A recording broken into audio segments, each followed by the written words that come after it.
There's a gap between how you think conversations go and how they actually land. Most people leave an interaction feeling decent about themselves. They talked, they shared, they laughed a little. But the person on the other side walks away, feeling something they can't quite name. A low-grade drain, a quiet relief when the conversation ends, and slowly, without any confrontation, without any explanation, they start showing up less. They stop texting first.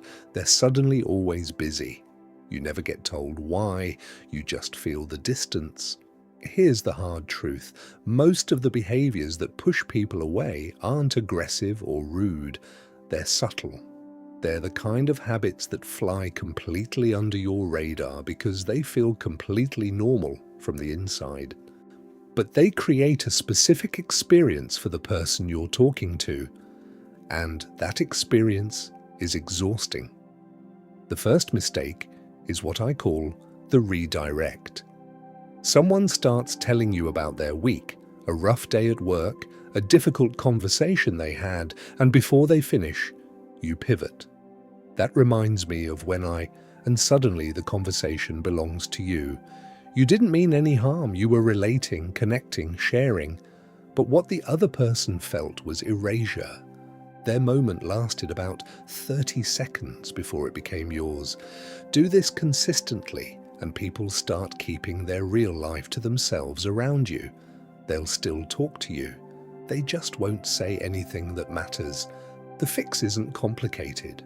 When someone shares something, your first job is to stay in their world for a moment longer. But ask one question before you go anywhere with it. What happened after that? Or simply, how did that feel?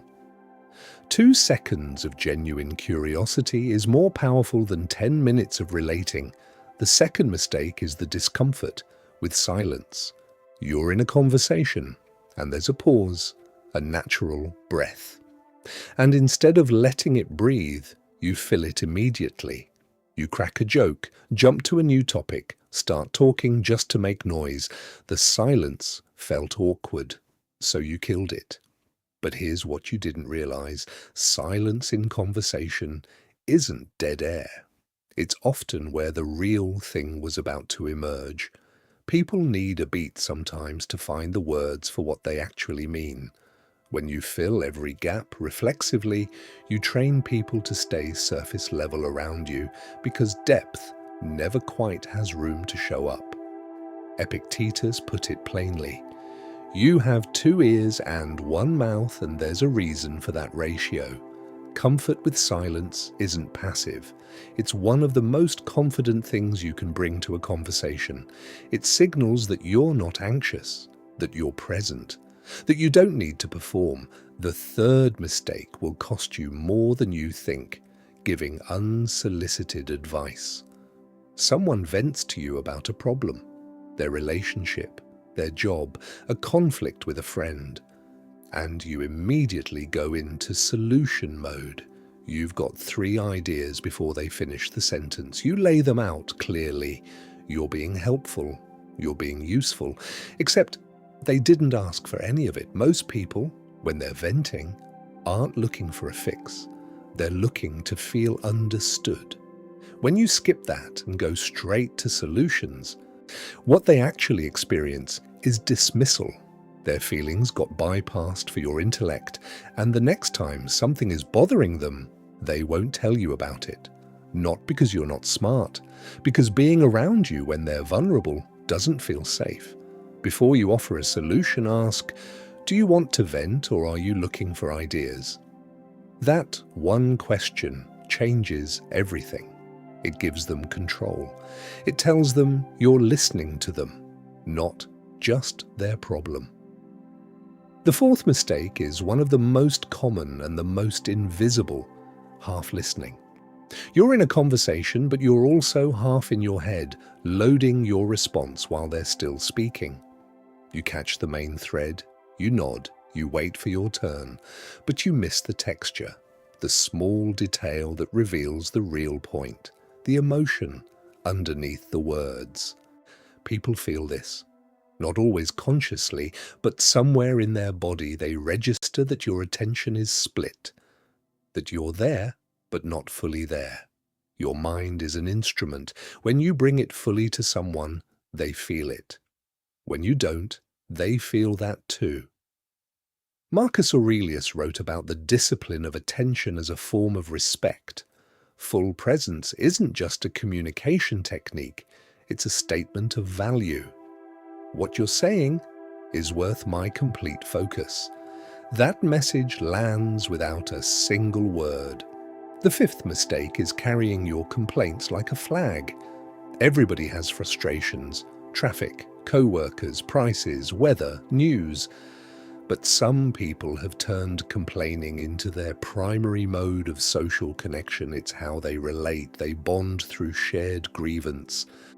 The problem is that chronic negativity is a specific kind of weight, and people, even if they participate in the moment, eventually start to feel heavy after spending time around someone who defaults to what's wrong. They'll enjoy your company less. They'll start making excuses.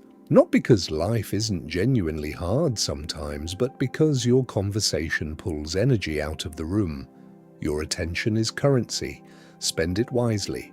Train yourself to notice when you're defaulting to complaint and ask whether this is actually what you want to offer the person across from you. The sixth mistake is harder to name, but you've felt it from the other side. The person with no friction. They agree with everything you say. They mirror your enthusiasm. They never push back, never offer a different view, never take up any real space. It feels accommodating, but it's also somehow hollow. Because you're not actually talking to anyone, you're talking to a surface that reflects you back.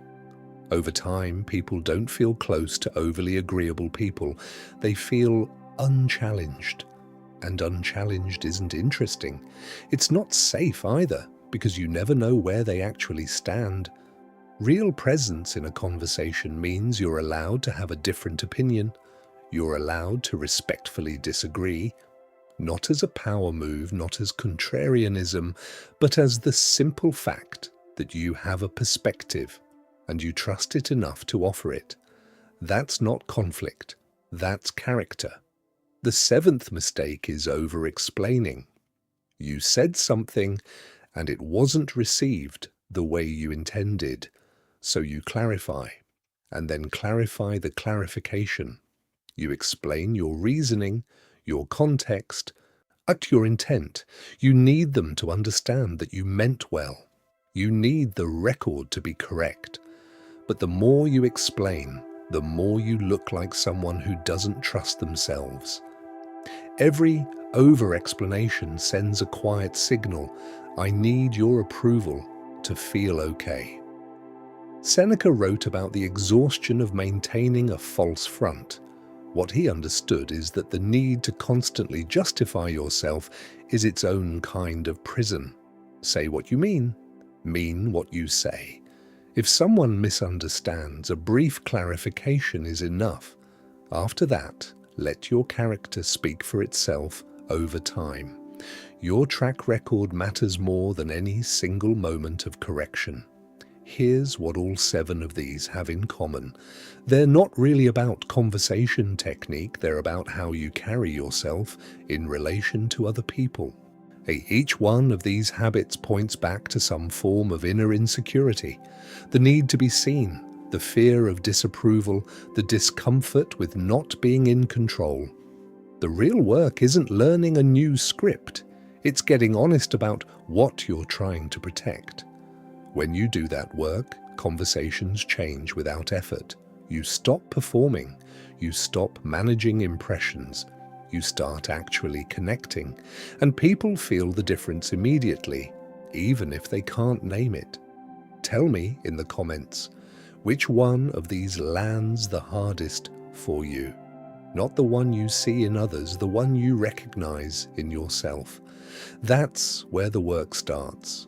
What you bring to a conversation is what you bring to every room you walk into. Make it worth staying for.